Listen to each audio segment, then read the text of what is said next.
Baik, masih dari lantai dasar Sentral Bisnis Jakarta Islamic Center, Radio JIC, Suara Peradaban Islam Jakarta. Assalamualaikum warahmatullahi wabarakatuh. Alhamdulillahirabbil alamin. Segala puji bagi Allah, Rabb semesta alam yang telah melimpahkan rizki dan nikmatnya kepada kita semua. Salawat serta salam tetap kita aturkan kepada Nabi besar kita, Nabi Allah, Nabi Muhammad Sallallahu Alaihi Wasallam. Dan semoga keluarga, sahabat, dan kita para pengikutnya mendapatkan syafaat di yaumil akhir nanti. Amin ya robbal alamin.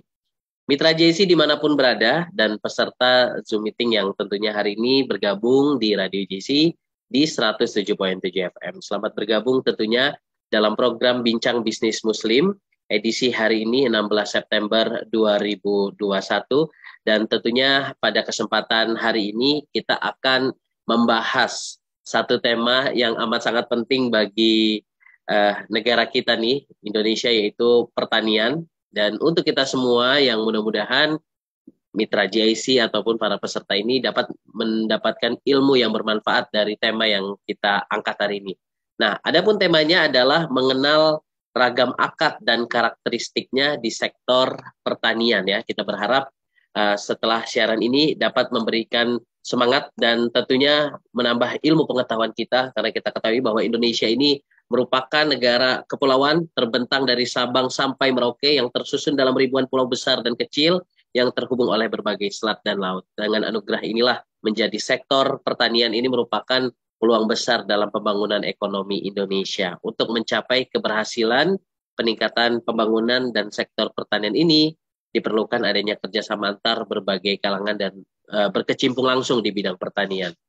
Dan tentunya kita akan membahas mengenai seperti apa akadnya, apakah selama ini kita ternyata melakukan hal yang memang tidak sesuai dengan syariat ataupun muamalah. Nah, hari ini kita akan bahas mitra JC dan para peserta semua kurang lebih 1 jam. Nah, untuk teman-teman yang bergabung di Zoom hari ini, langsung bisa bertanya di kolom chat, nanti kita akan jawab satu persatu. Adapun mitra JC yang saat ini mendengarkan di ruang dengarnya masing-masing bisa langsung telepon ataupun bisa langsung chat kami di 081215549288. Baik, langsung saja tanpa perpanjang kalam, sudah hadir kedua narasumber Bang Dipo pada program BBM hari ini, Bincang Bisnis Muslim, tentunya dengan tema yang tadi sudah Bang Dipo sebutkan, mengenal ragam akad dan karakteristiknya di sektor pertanian.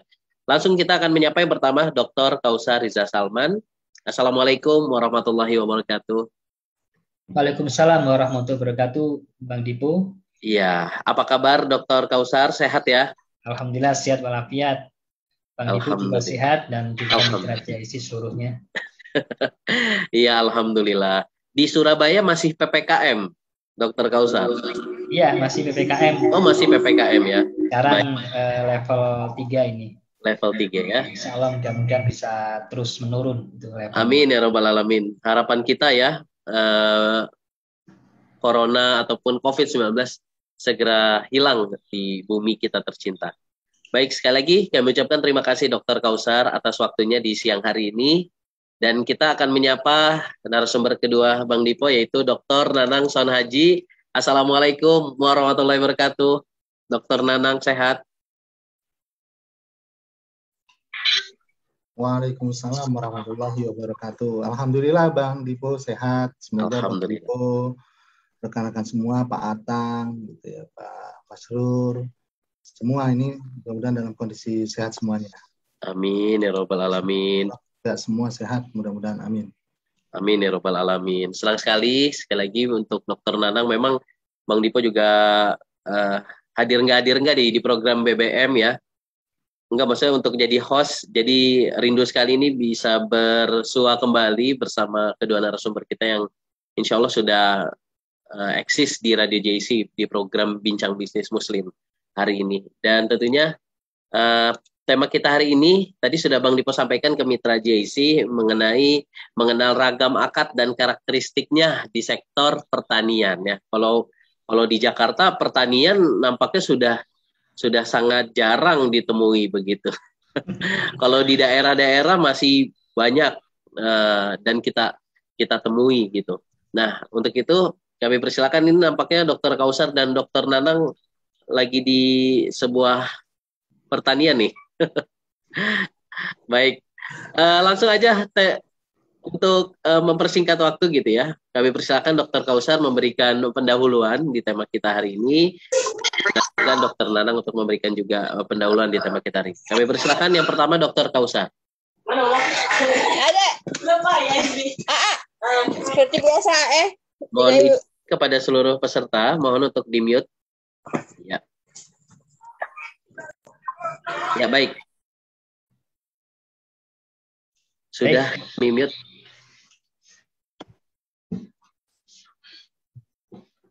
Baik, terima kasih Bang Dipo atas kesempatannya. Assalamualaikum warahmatullahi wabarakatuh. Ya, waalaikumsalam warahmatullahi wabarakatuh.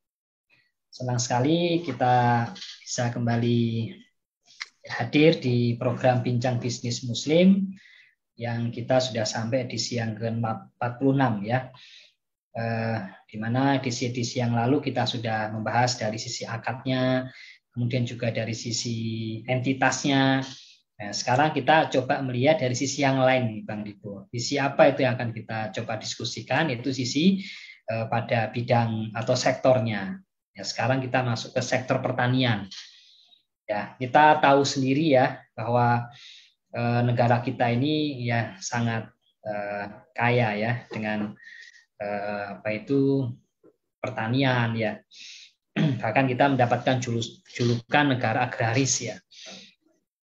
Dan kalau di dalam data itu ya sangat luas sekali ya, luas dari lahan sawah itu ya, itu sekitar berapa juta hektar gitu ya, 7 juta hektar, dan yang paling dominan ada di Pulau Jawa ya. Dan juga jumlah petani ya itu juga masih sangat banyak ya, meskipun juga ada kecenderungan mengalami penurunan ya selama 3 tahun terakhir itu kalau berdasarkan pada data, tapi masih pada angka 30-an juta lebih nih Bang gitu di sektor pertanian. Ya, kita di sini coba ingin memberikan sebuah insight ya, wawasan yang moga-moga bisa bermanfaat ya, baik bagi petaninya ya maupun juga bagi para pedagang ya, para pedagang yang membutuhkan produk-produk pertanian, dan juga tentu bagi lembaga keuangan syariah. Ya, ternyata kalau kita cermati ya, ragam akad yang ada di sektor pertanian sangat banyak sekali Bang Ibu dan juga mitra JIC ya. Ada akad salam ya, kemudian juga ada akad musaqah ya, kemudian juga ada akad muzaroah, kemudian juga ada akad mukhobaroh ya. Saya coba cermati pertama pada sisi akad salam ya. Akad salam dulu pernah kita bahas mitra JIC di beberapa pertemuan, tapi salamnya kemarin kita tidak fokuskan ke pertanian ya. Jadi salamnya pada akad di dalam kontrak atau transaksi itu, di mana pihak pembeli itu membayarkan ya harganya di awal 100% di awal dengan syarat-syarat yang akan ditentukan. Nah, dengan syarat-syarat tertentu ya. Nah, dalam sektor pertanian juga bisa kita menggunakan akad salam ya. Jadi kalau misalnya kita sebagai pedagang kita akan membutuhkan ya, misalnya, atau kita sebagai konsumen ya, kita membutuhkan beras ya atau padi ya, maka kita bisa melakukan akad kerjasama dengan petani ya, dengan petani, atau mungkin kita pedagang ya karena skopnya lebih besar ya, sehingga nanti teknisnya adalah kita sebagai pedagang itu melakukan pembayaran di awal ya, pembayaran di awal pada saat akad itu disepakati ya. Jadi nilainya jelas berapa jumlah yang dibayarkan ya, uangnya ya, khususnya uang, dan juga nanti berapa nilai kuantitas dari padi ya, nilai kuantitas padi atau berasnya berapa nilainya. Itu harus bisa dikuantifikasikan. Ya, harus bisa dijelaskan spesifikasinya. Dan kemudian waktu penyerahannya juga ditentukan. Ya, waktu penyerahan ya, kemudian juga syarat yang lain. Kalau kita ya pedomani juga, kita kalau pedagang maka kita tidak boleh menjual barang sebelum kita menerima Ya, itu akad salam. Ya, ya. Kalau dalam prakteknya ya, misalnya dimungkinkan ya pihak petani itu dia bisa menyerahkan barang ya, bisa tepat waktu, bisa juga nggak tepat waktu. Ya, ya karena memang waktu panen ya mungkin meskipun bisa diprediksi ya kadang-kadang ya bisa lebih awal ya atau mungkin lebih mundur gitu ya waktunya.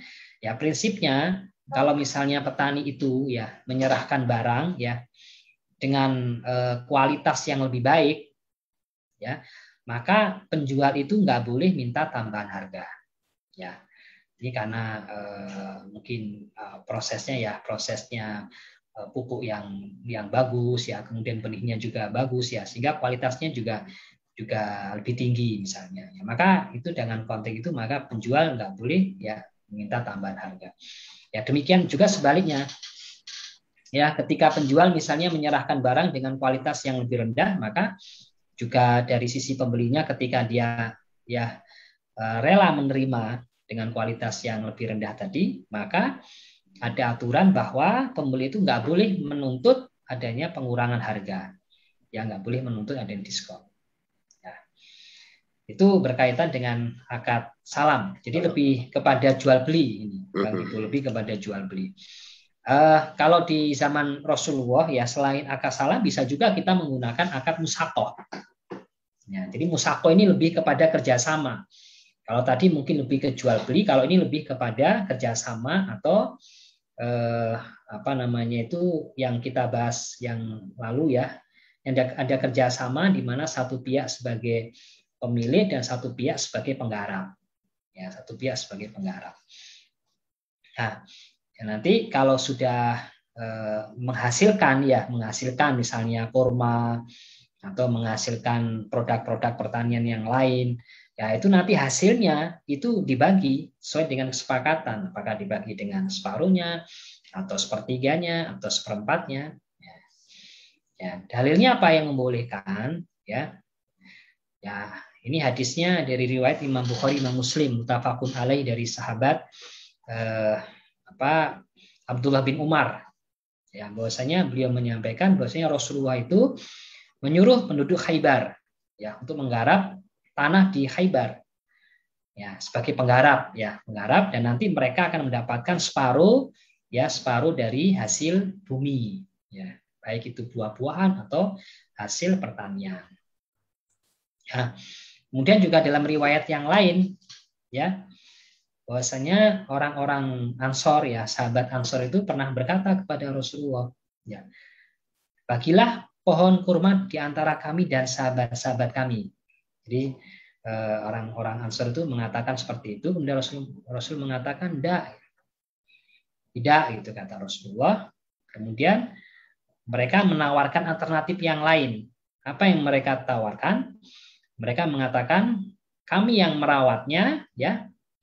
Kemudian kami bagi buahnya bersama kalian. Nah, maka akhirnya mereka menjawab samina wa ta'na, kami dengar dan kami taat. Jadi dari hadis ini menunjukkan bahwa ada pihak pemilik ya dan ada pihak yang merawat. Gitu. Nah, nanti hasilnya itu akan dibagi sesuai dengan kesepakatan, bisa separuh, tadi bisa setengah, bisa sepertiga atau bisa seperempat. Itu mungkin Bang Dipo pendahuluan dulu ya, nanti akan kita lanjutkan lagi. Saya kembalikan dulu ke Bang Dipo. Ya baik, terima kasih Dr. Kausar Riza Salman atas materi kita pada hari ini begitu ya. Itu baru satu akad yang dijelasin, nanti ada beberapa akad-akad dalam hal ini begitu.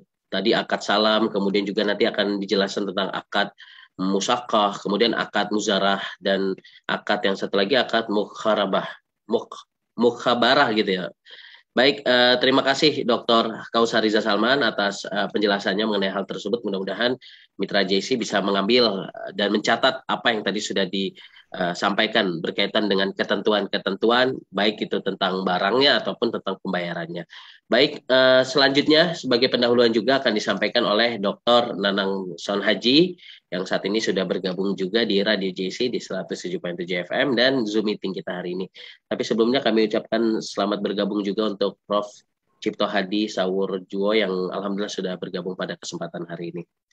Baik, kami persilakan Dr. Nanang, kami berikan waktu kurang lebih berapa nih ya, 10-15 menit untuk pendahuluan kita hari ini. Baik, terima kasih Bang Dipo. Assalamualaikum warahmatullahi wabarakatuh. Ya, waalaikumsalam warahmatullahi wabarakatuh. Pertama saya mengucapkan terima kasih kepada guru saya, salam takzim saya kepada Profesor Cipto Hadi Sawurjuwo. Alhamdulillah hari ini beliau bisa hadir begitu. Mudah-mudahan kesehatan senantiasa Allah berikan kepada beliau dan bagi kita semua. Dan juga rekan-rekan Pak Atang dan Pak Masrur ini dan seluruh ya peserta yang setia berdiskusi di topik bincang-bincang Muslim pada hari ini dan sudah sampai pada edisi ke-48. Insya Allah mudah-mudahan bisa istiqomah. Amin, ya jadi memang tadi yang disampaikan ya, dalam praktiknya gitu ya, saya melihat itu memang betul Bang Dipo, kalau di Jakarta ketika kita bicara pertanian ini ya memang agak sulit begitu. Karena memang keterbatasan lahan, selain itu juga keterbatasan sumber daya manusia juga, siapa nanti garapnya gitu.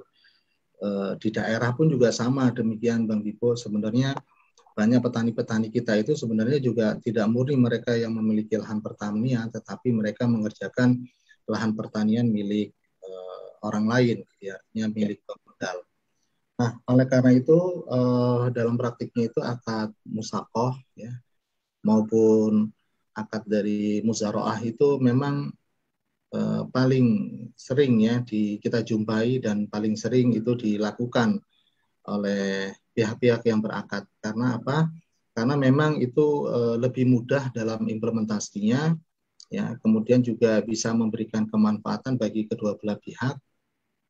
Asalkan yang pertama adalah ada informasi yang jelas dan terbuka bahwa lahan pertanian tersebut yang akan dikelola itu merupakan lahan pertanian si pemilik begitu ya. Artinya jangan sampai kemudian ini merupakan ada orang perantara di sana. Ya. Karena kalau nanti ada orang perantara, khawatirnya nanti akan muncul maisir atau gharar, sesuatu yang sifatnya itu tidak jelas. Artinya bahwa si pemilik lahan pertanian itu memang secara langsung memiliki akad dengan orang yang dipercayai untuk mengelola. Namun ada hal yang perlu kita pahami, ya, karena ini lahan pertanian ini biasanya satu bidang begitu, Bang Dipo, dan yang paling tahu kondisi lahan itu adalah si pemilik tentu saja, sehingga tidak diperkenankan dalam akad musaqah maupun muzaroah itu pembagiannya itu berdasarkan lahan, gitu ya. Misalkan lahan yang setengah hektar dari batas ini ke batas sana itu adalah bagian dari si pengelola, sedangkan lahan bagian setengah hektar berikutnya dari lahan sini ke lahan berikutnya ini adalah bagian si pemilik. Itu cenderung nanti ada hal-hal yang sifatnya merugikan salah satu di antara mereka. Karena apa? Lahan itu tidak semuanya memberikan pertumbuhan atau kualitas tanahnya sama. Ya, tentu saja ini akan menjadi kehati-hatian dalam akad musaqah maupun akad muzaroah, ya, akan lebih baik ketika pembagiannya itu adalah pada hasil. Ya. Jadi setelah dikelola oleh orang yang diberikan amanah untuk mengelola, kemudian itu dijual, ya, hasilnya. Nah, dari situ kemudian baru dibagi. Ya. Pembagiannya ini pun gitu ya, tidak mesti harus pembagiannya adalah 50% bagi 50%, bergantung kepada akad di awal. Ya. Ada yang 60-40, ya, ada yang 70-30, ada yang 50-50. Sebenarnya dalam komposisi pembagiannya, ya, atas bagi hasilnya itu tidak ada panduan. Yang jelas adalah yang pertama harus disampaikan di awal akad. Ya, ketika kedua belah pihak itu sepakat dengan akad tersebut, maka dalam konteks syariah itu kedua belah pihak harus mentaati apa yang sudah diakadkan dan apa yang sudah dimusyawarahkan untuk mufakat. Gitu. Dan harus patuh itu, begitu. Kemudian yang kedua juga bagi pihak yang memahami dan mengetahui informasi, ya, hal-hal apa yang nantinya akan menimbulkan, misalkan saja ekstra kelola, begitu ya, itu harus informasikan. Misalkan ya, kadangkala kita menemui satu bidang tanah itu tidak semuanya gembur, ya. Ada satu bidang tanah itu mungkin dulunya pernah dipakai untuk pabrik atau untuk pengelolaan batu bata, sehingga kualitas tanahnya itu sudah tidak lagi bagus. Nah, ini harus disampaikan supaya apa, si pengelola yang diberikan amanah untuk mengelola tanaman pertanian itu bisa melakukan hal-hal yang bisa meningkatkan kualitas tanah. Sehingga apa, harapannya nanti di akhir ya ada laporan bahwa dia sudah melakukan upaya-upaya ini sehingga hasilnya bisa baik. Kalau itu tidak diinformasikan, khawatirnya nanti akan menimbulkan fitnah. Bagaimana? Yaitu bisa jadi ya lahan yang tadinya sudah tidak lagi kualitas tanahnya bagus, kemudian menghasilkan tanaman yang tidak bagus, si pemilik tanah ini akan menyalahkan tata kelola yang dilakukan oleh orang yang dipercaya untuk mengelola lahan tersebut, begitu. Ya. Jadi disinilah pentingnya akad syariah itu, bahwa sebenarnya lebih mengedepankan pada keterbukaan dan kejujuran. Ya. Itu yang harus dipahami mungkin, sehingga nanti dalam proses pelaksanaan kerjasama akad ini tidak menimbulkan masalah.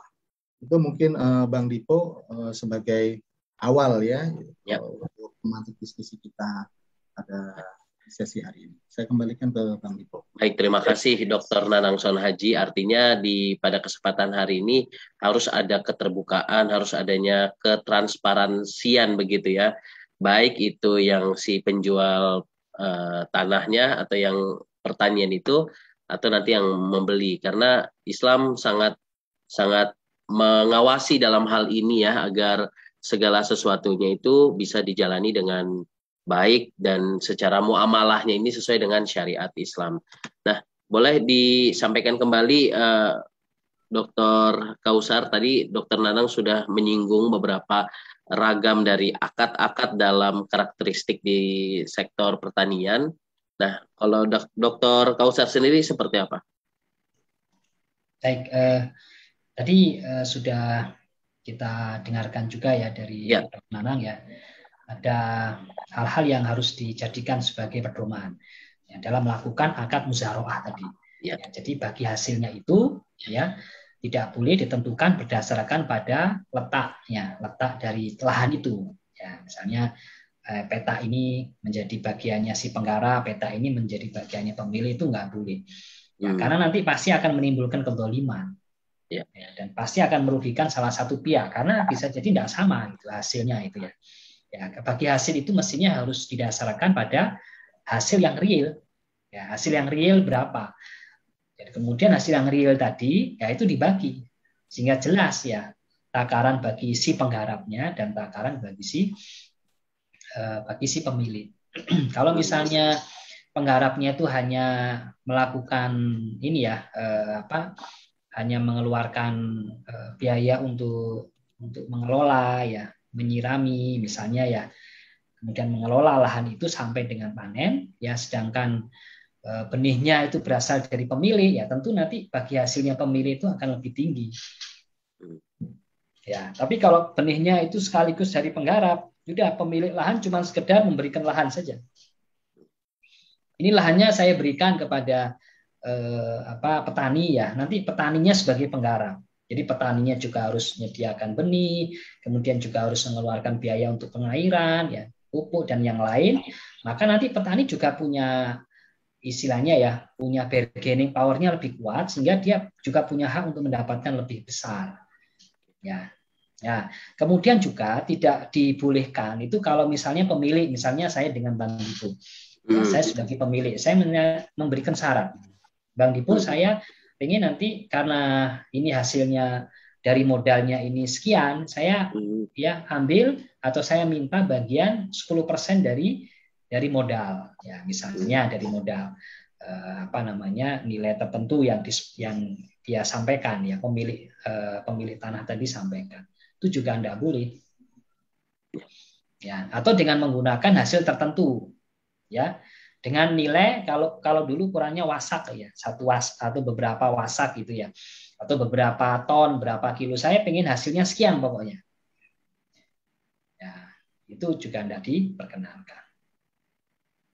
Ya, bisa juga ya prakteknya, misalnya praktek kalau di lapangan itu pemilik mungkin juga pengen lebih aman gitu ya. Misalnya pemilik lebih aman, kalau gitu saya sewakan aja.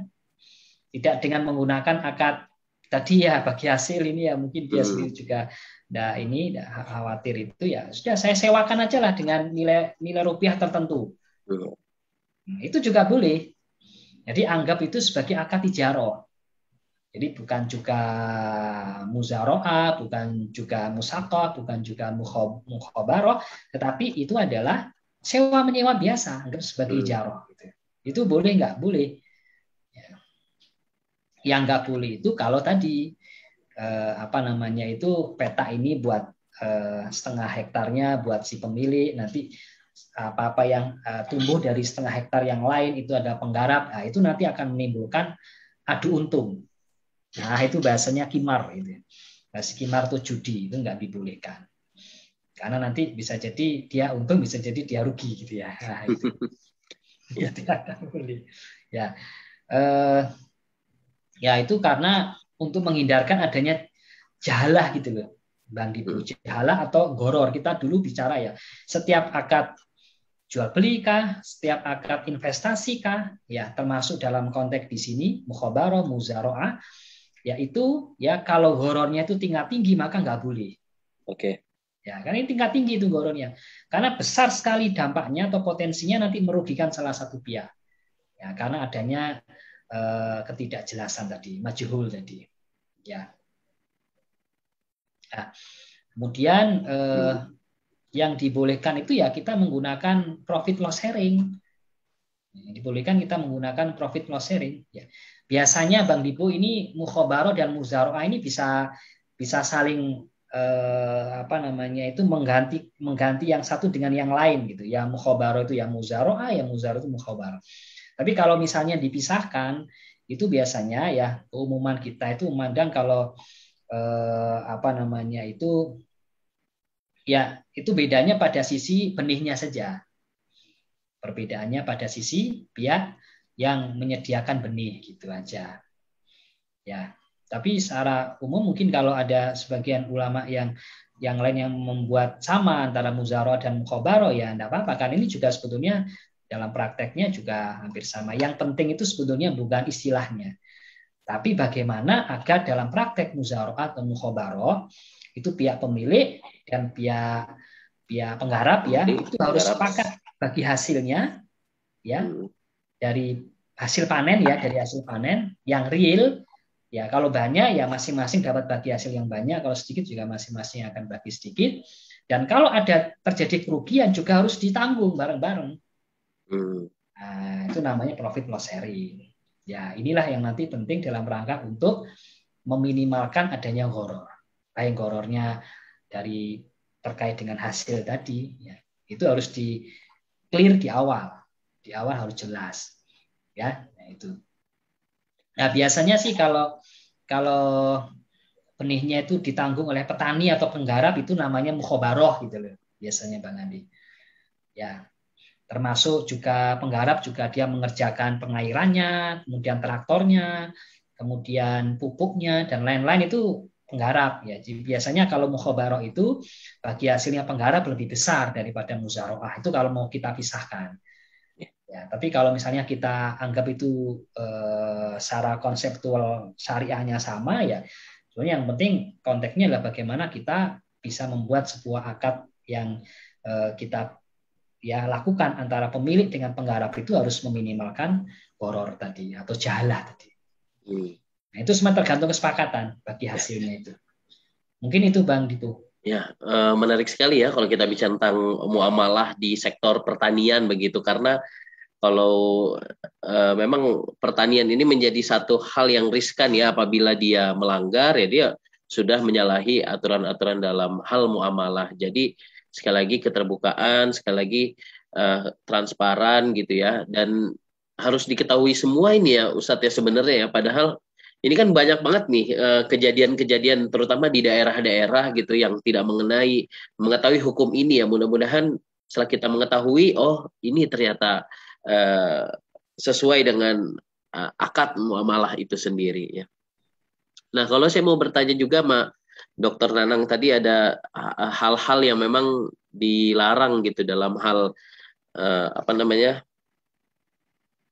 dalam hal pertanian seperti itu. Misalnya kalau tanahnya sudah tidak baik kemudian dijual atau apa itu kan sebenarnya harus disampaikan begitu ya kepada si penggarap atau si pembeli. Nah, ini bagaimana nih Dokter Nanang, kan kita nggak tahu yang namanya tanaman, yang namanya itu akan tumbuh dan lain-lain. Sedangkan itu sudah terlanjur dibeli, apakah si penjual ini atau si pemilik ini akan berdosa atau seperti apa itu, Dokter Nanang? Ya, terima kasih Bang Dipo. Jadi sesungguhnya dalam akad itu apabila ya informasi sudah diketahui dengan jelas, kemudian ditutup-tutupi dan tidak diinformasikan, ya, itu cenderung kita tergelincir pada sesuatu yang sifatnya itu bisa maisir dan bisa horor. Dan itu dan itu hukumnya tidak boleh. Karena kita sudah tahu, ya. Dan kita kalau sudah tahu itu ada kecenderungan dengan sengaja menutup-nutupi. Karena memang pada prinsipnya ya penjual itu kan menginginkan sesuatu yang dijual itu dengan harga yang tinggi. Seperti itu. Namun sekali lagi inilah yang membedakan gitu ya dalam akad syariah Islam itu, bahwa orientasi pada harga jual yang tinggi atau keuntungan itu bukan sebagai motivasi utama. Yang paling penting adalah di sini ada kejujuran, ada informasi ya yang diberikan sejelas-jelasnya, sehingga dalam tanda kutip kebahagiaan itu miliknya si penjual dan si pembeli. Jadi dua-duanya itu merasa senang dan tidak dirugikan. Ya, jadi begitu. Sama halnya ketika ada kontrak kerjasama tadi dengan akad, ya. Maka yang perlu harus diketahui adalah ada pembagian yang jelas, gitu ya. Ada pembagian yang jelas. Akadnya itu harus jelas. Apakah memang nanti bagi hasil dari pengelolaan ini, ya, itu didasarkan pada seluruh keberhasilan dalam mengelola lahan yang diberikan, ataukah ada tambahan? Boleh. Jadi misalkan ya, saya punya pengalaman ini, kebetulan yang dikelola lahan pertaniannya berupa kebun mangga. Jadi kalau di Jawa Timur itu, Bang Dipo, mangga itu, terutama mangga gadung itu tumbuhnya itu bagus. Ya. Hampir setiap rumah, di depan rumahnya itu tanam pohon mangga, insya Allah berbuah dan bagus hasilnya. Ya. Nah, ketika kemudian ini panennya itu di musim hujan, gitu ya, di musim hujan ini memang akan mengurangi kualitas rasa dari mangga itu sendiri. Biasanya tidak terlalu manis. Nah, si pemilik lahan ini, ya, kemudian dalam akadnya itu menambahkan bahwa selain nanti hasil dibagi dua, ya, selain hasil penjualan dibagi dua, mengingat kondisinya musim hujan, dia akan tambahkan, ya, sekian rupiah untuk si pengelola. Selama itu dibicarakan di awal, Bang Diko, ya, itu sah saja, boleh. Justru di situ sebenarnya ada kerelaan, ya. Ada unsur sedekah dari si pemilik lahan kepada si pengelola, bahwa tentu saja ketika dia panen di musim hujan, harganya tidak akan sama ketika panen di musim kemarau. Nah, atas dasar pertimbangan itu, kemudian supaya tidak mengurangi pembagian hasil atau pertimbangan dari kebutuhan hidup si pengelola, maka si pemilik pertanian, pemilik pohon itu boleh menambahkan tambahan dengan uang tunai untuk ganjaran, gitu ya, untuk tambahan sebagai bagi hasil dari pengelolaan lahan pertanian tersebut. Ya, itu boleh. Nah, cuman bedanya begini, kalau itu disampaikan di awal, Bang Dipo, dalam bentuk akad, jumlahnya sudah ditentukan, maka itu menjadi hutang dan itu wajib dipenuhi. Wajib dipenuhi. Itu oleh si pemilik lahan. Namun kalau misalkan itu tidak disebutkan di awal di akad, kemudian itu diberikan ketika ada tambahan hasil, jadi misalkan sudah berbuah, dijual hasilnya, gitu ya, ternyata tidak sesuai ekspektasi, dan si pemilik pohon itu memberikan tambahan upah. Itu juga boleh. Nah, kalau yang ini masuknya sodakoh gitu. Jadi diberikan atau tidak diberikan nggak apa-apa. Tapi kalau yang sudah masuk di awal akad, biasanya sudah disebutkan, saya tambahkan sekian rupiah dalam pengelolaan di setiap panennya, dan itu wajib dipenuhi karena sudah termasuk. Jadi masing-masing kedua belah pihak ini harus patuh terhadap akad yang telah disepakati. Itu Bang Dipo, ya, dalam praktiknya banyak seperti itu.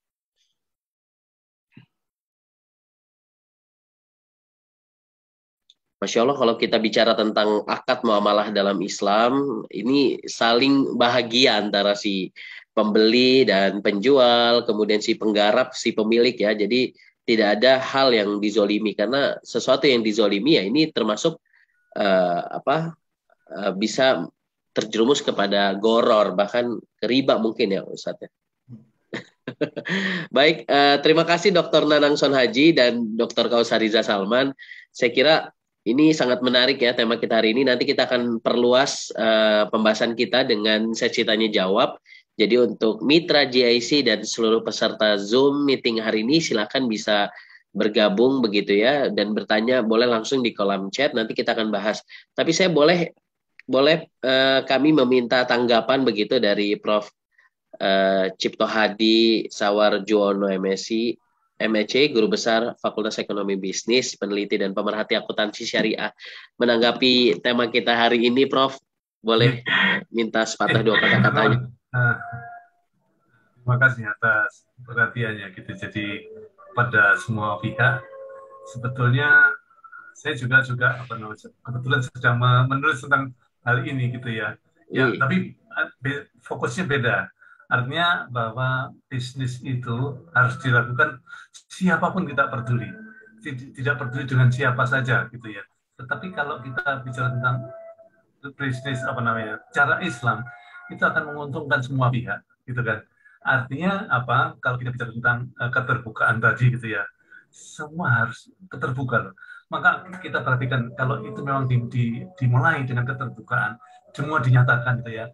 Yang sederhana saja. Kalau kita mau, apalagi kalau kita sewa tanah, ya sewa tanah, si pemilik tanah itu menyebutkan keistimewaannya tanahnya di apa, kelemahannya apa. Lalu kita bagaimana menjelaskan dengan tegas, makanya akan menjadi lebih enak gitu ya. Itu yang saya ingat pada waktu saya dulu pernah sekolah di Australia gitu ya. Saya beli mobil bekas ya, nggak mungkin mobil baru, nggak ngangkat duit itu ya. Saya mobil bekas. Si penjual itu cerita, bahkan dokumen ditunjukkan kepada saya. Ini loh, saya sudah perbaiki ini yang harus diperbaiki nantinya. Artinya apa? Keterbukaan itu dimulai gitu kan. Itu orang boleh loh ya. Orang boleh. Nah, kalau kita mengaku umat Muhammad SAW gitu ya, ya marilah kita jaga hal itu. Termasuk sebagai penjual atau sebagai pembeli atau segala macam. Nanti kalau kita dilaksanakan rasanya loh ya, enak sekali apa yang disampaikan oleh Pak Nanang dan Pak Kautsar itu, semuanya akan terungkap dengan jelas. Rasanya itu. Jadi keterbukaan itu adalah sebuah kewajiban gitu ya. Cuman mari kita bersama-sama, bukan hanya kepada umat Islam saja gitu ya. Umat yang lain ya mari kita bersama-sama menekan. Gitu aja. Terima kasih. Ya, terima kasih Prof. Cipto Hadi Sawarjuono yang sudah bergabung pada kesempatan hari ini memberikan pengalamannya begitu di dunia materi ini gitu ya. Ya, gimana? Apakah ada tanggapan gitu, Dokter Nanang atau Dokter Kausar? Baik, terima kasih Prof. Atas waktunya sudah bergabung pada kesempatan hari ini, karena waktu juga memang sangat terbatas. Kita langsung masuk sesi tanya jawab ya untuk tema kita hari ini. Oh, ini sudah ada yang bertanya melalui live langsung. Boleh ya? Kita langsung menyapa, ada Pak Atang Sugandi. Nah, kami persilakan Pak Atang untuk langsung bertanya kepada siapa? Assalamualaikum warahmatullahi wabarakatuh. Ya, waalaikumsalam warahmatullahi wabarakatuh. Saya pengen bertanya ke Dokter Nanang. Dokter Nanang, ini saya ada wacana, Dokter Nanang. Jadi ada program. Program ini ada dana ya, dana boleh dikatakan dana hibah lah ya. Dana hibah ini sebesar 4T. Ada 4 triliun lah, ada 4T ya. Nah, tapi dana itu khusus untuk pertanian, terutama sawit ya, sawit terutama. Jadi buat peremajaan sawit yang ada di daerah Indonesia. Jadi wacananya itu 1 kapling ya atau 2 hektar dia akan dapat anggaran dana sekitar 60 juta per petani. Jadi kalau misalnya dia punya 10 kapling kali 60 juta. Nah, terus pembibitannya pupuknya semuanya kita kasih ke petani. Dan ada notnya. Petani tidak boleh dijual sawitnya ke orang lain. Petani harus jual sawitnya ke pihak kami. Karena pendanaan itu adalah dari pihak kami. Dan kami juga memberikan koperasi. Itu bagaimana hukumnya, Dokter Nanang? Jadi kami ini memberikan dana ke petani cuma-cuma 60 juta per 2 hektar, ya kan?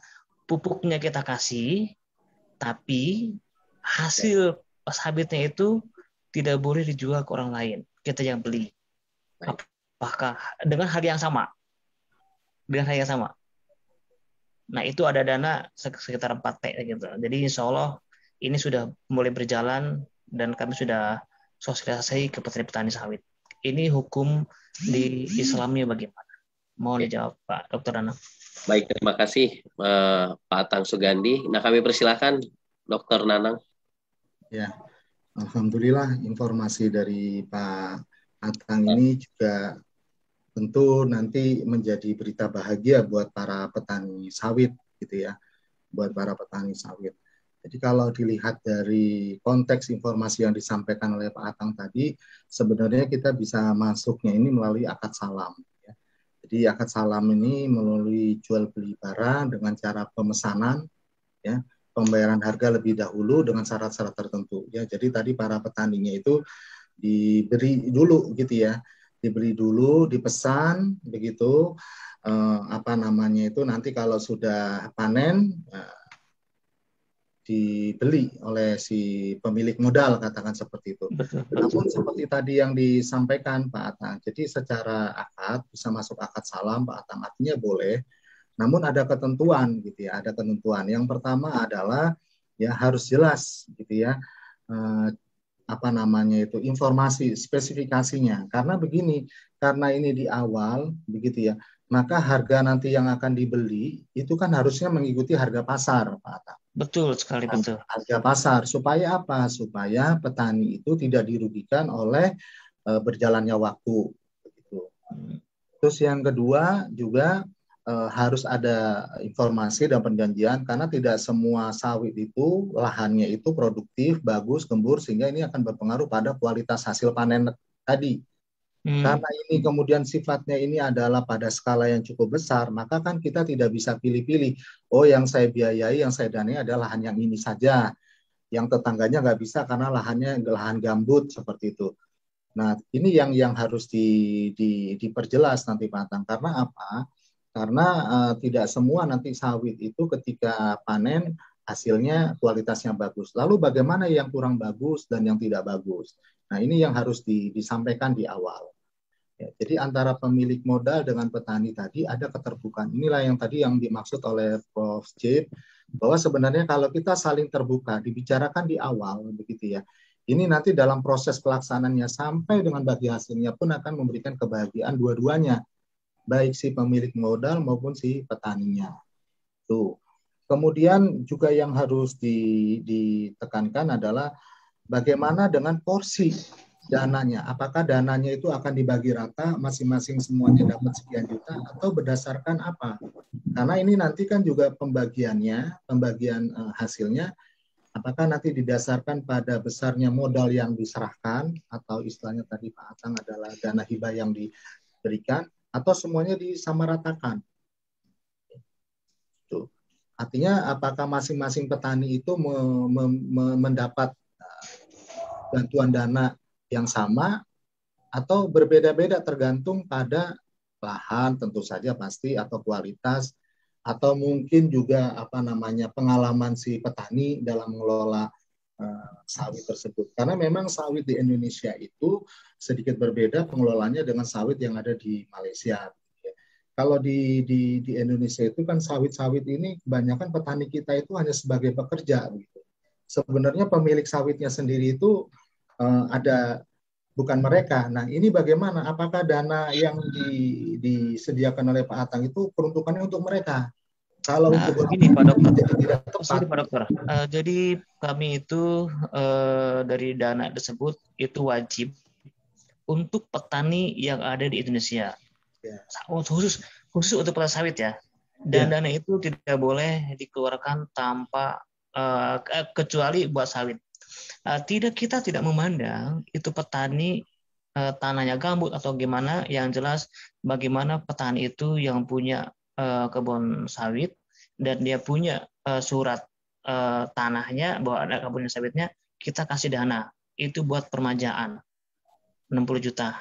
Dan kan itu 2 hektar. Per 2 hektar 60 juta. Dia kalau punya 4 hektar berarti kali 60 juta. Kalau punya 10 hektar berarti kali 60 juta. Gitu. Gitu. Jadi dan kami juga itu pasti akan minta sama petani bahwa petani itu harus jual ke kami sawitnya nantinya. Karena apa? Karena pupuknya dari kami juga. Ya kan, itu jangan 60 juta buat biaya perawatan aja. Buat biaya perawatan.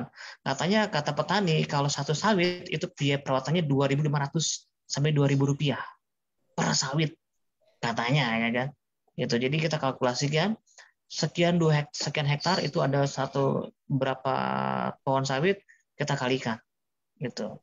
Itu aja. Jadi tidak menutup kemungkinan bahwa permodalan dari kami dari dana hibah itu 60 juta per 2 kapling, jadi per 2 hektar. Itu kita nggak pandang bulu mau sawitnya gambut mau apa, jadi kita nggak aplikasi, dan kita semuanya sudah kelompok tani itu kan kita kumpulkan, terutama yang di Jambi. Ya sekarang kita merambat ke Rohil dan Riau untuk minggu-minggu ini gitu.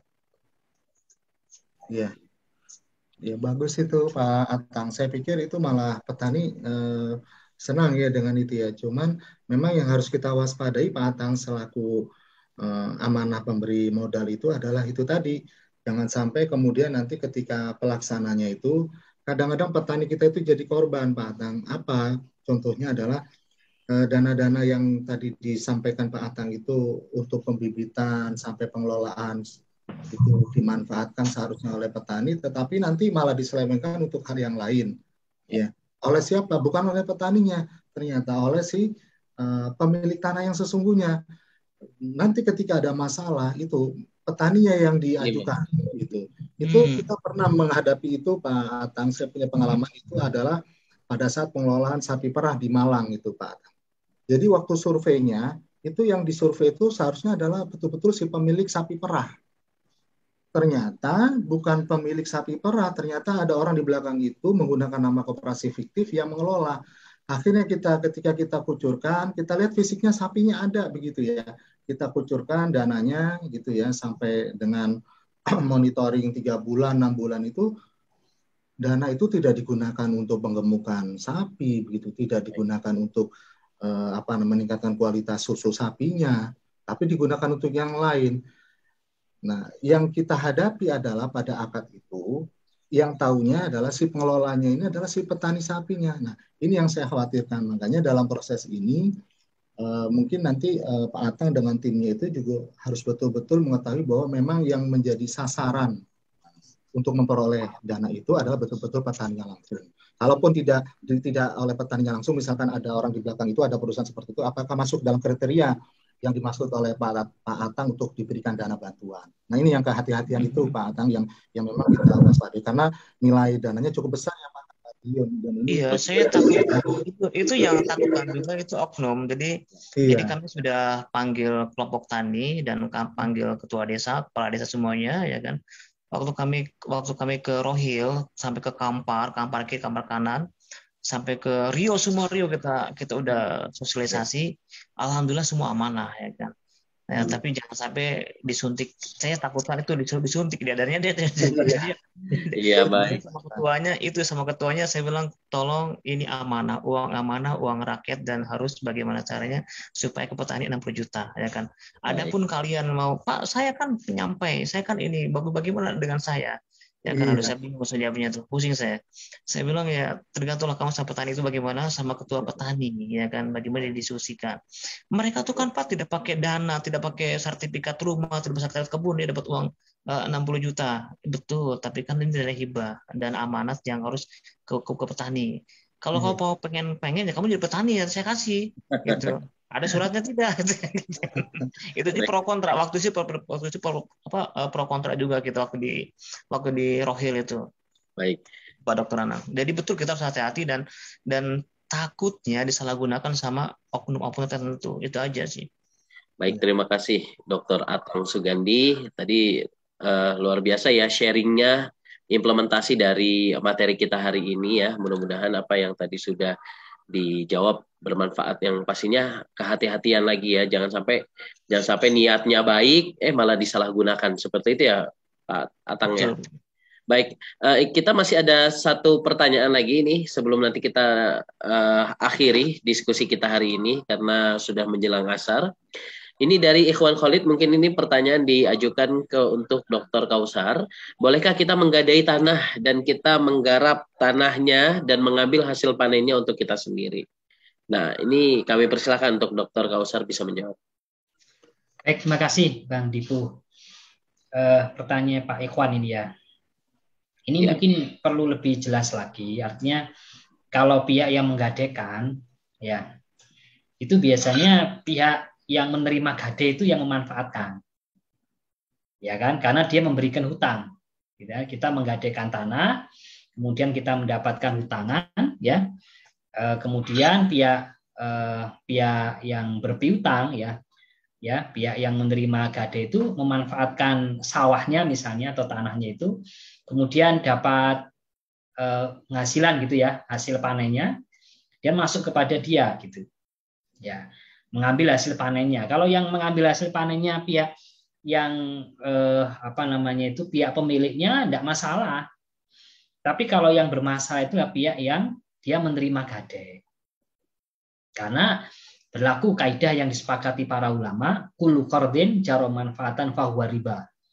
Setiap akad qard yang di situ ada unsur tambahan, ya maka itu riba. Jadi ketika misalnya ya, untuk memudahkan saya beri ilustrasi seperti ini. Saya menggadaikan tanah kepada Bang Dipu, ya. Saya menerima uang, ya. Kemudian Bang Dipu itu memanfaatkan tuh tanah itu, dimanfaatkan, dikelola, ya. Dan ada hasil panen. Nah, hasil panen tadi dibagi dua. Ada yang hasil bagi kepada yang menggadaikan, ada hasil bagi kepada Bang Dipu selaku pihak yang memberikan hutang, ya, atau yang berpiutang. Ya, pertanyaannya boleh nggak dengan menggunakan konsep seperti itu? Maka seharusnya tidak boleh. Karena pihak yang menggadaikan itu dia mendapatkan manfaat dalam bentuk apa? Dalam bentuk hasil panen tadi, itu termasuk riba. Itu menyelisihi ya hadis, bukan hadis tuh, itu lebih ke kaidah ya, kullu qardin jaro manfaatan fahuwa riba. Jadi setiap akad itu yang mendatangkan manfaat maka itu riba. Itu juga ada hadis yang sahih mungkin Bang Dipu yang perlu saya sampaikan di sini ya, terkait dengan utang piutang ini. Kalau ini utang piutang karena gade. Bila kalian mengutangkan sesuatu kepada orang lain, ya, kemudian orang yang berhutang, ya, saya berhutang, memberikan hadiah kepada orang yang mengutangi, yang berpiutang, atau memberikan layanan berupa hal-hal yang lain, ya, fasilitas, maka kita nggak boleh menerima ya yang berpiutang atau pihak yang memberikan hutang. Itu Bang Dipu ya poinnya. Jadi kalau misalnya pihak yang menggadaikan, saya menggadaikan, ternyata saya sendiri juga masih boleh menggarap tanah, kemudian mengambil hasil panennya, nggak masalah. Yang bermasalah itu kalau pihak yang menerima gade. Ya, kenapa? Karena itu ada utang piutang gitu. Ya, kalau gade kan bagian dari utang piutang itu, pinjam meminjam. Ya, sebagai bentuk karena dia menerima pinjaman, dia menggadaikan tanahnya dipakai oleh pihak yang berpiutang, ada bagi hasilnya, berarti dia telah menerima tambahan atau ibaratnya bunga dalam konteks dia memberikan hutang kepada pihak yang menggadaikan. Mungkin itu Bang Dipo hasil itu mungkin penjelasan saya dari ilustrasi soalnya itu yang disampaikan Bang. Baik, terima kasih. Kami ucapkan kepada saudaraku Ikhwan Khalid yang sudah bergabung pada kesempatan hari ini, dan nampaknya juga waktu sudah menjelang asar begitu. Sebagai penutup, kami persilakan untuk Dr. Kausar Riza Salman untuk memberikan closing statement atau kesimpulan pada hari ini di program Bincang Bisnis Muslim edisi 16 September 2021. Kepadanya kami persilakan. Baik, terima kasih Bang Dipo ya. Closing statement dari saya yang terakhir ini adalah ya, masing-masing pihak itu ya, petani dan pemilik harus punya ilmu ya terkait dengan muamalah, khususnya di sektor pertanian. Statusnya apa dia sebagai pemilik, sebagai penggarap ya, kemudian kalau sudah tahu masing-masing ya sepakati bagi hasilnya dengan jelas ya. Yang penting ya minimalkan adanya ketidakpastian ya, minimalkan adanya ketidakpastian. Semoga muamalahnya nanti diberkahi ya oleh Allah Subhanahu wa taala. Itu Bang Dipo closing statement dari saya. Baik, terima kasih Dr. Kausar Riza Salman. Yang kedua, Dr. Nanang Son Haji, kami persilakan untuk memberikan kesimpulan ataupun closing statement pada kesempatan hari ini. Baik, alhamdulillah. Mudah-mudahan akad musaqah maupun akad muzarah ini bisa kita implementasikan sebagai bentuk kepedulian kita dengan sesama. Harapannya adalah ada kerjasama yang saling menguntungkan antara para petani dan para pemilik modal maupun pemilik lahan, sehingga lahan tersebut menjadi lebih produktif dan bisa memberikan kemanfaatan bagi kedua belah pihak yang lebih luas. Itu mungkin dari saya, Bang Dipo. Terima kasih. Iya, terima kasih Dr. Kausar Riza Salman. Terima kasih kepada Dr. Nanang Son Haji yang sudah bergabung pada sore hari ini, siang menjelang sore hari ini. Kami juga ucapkan terima kasih kepada Prof. Cip yang sudah bergabung juga pada kesempatan hari ini, dan seluruh mitra GIC, Pak Atang, kemudian Pak Asyur yang alhamdulillah beliau masih hadir di kesempatan hari ini. Sekali lagi kami ucapkan terima kasih. Mohon maaf kalau tidak disebutkan satu persatu pesertanya, tapi mudah-mudahan kebersamaan kita pada siang hari ini dapat memberikan satu manfaat untuk kita semua terkait tema kita hari ini, biar kita bisa melek kembali tentang muamalah begitu ya, terutama di tema kita hari ini, muamalah dalam hal sektor pertanian. Dan sekali lagi kami ucapkan terima kasih, dan mitra JC dimanapun berada, mudah-mudahan pada hari ini kita semua mendapatkan ilmu yang bermanfaat dan kita bisa implementasikan dalam kehidupan sehari-hari. Billahi taufiq wal hidayah. Wassalamualaikum warahmatullahi wabarakatuh. Waalaikumsalam warahmatullahi wabarakatuh.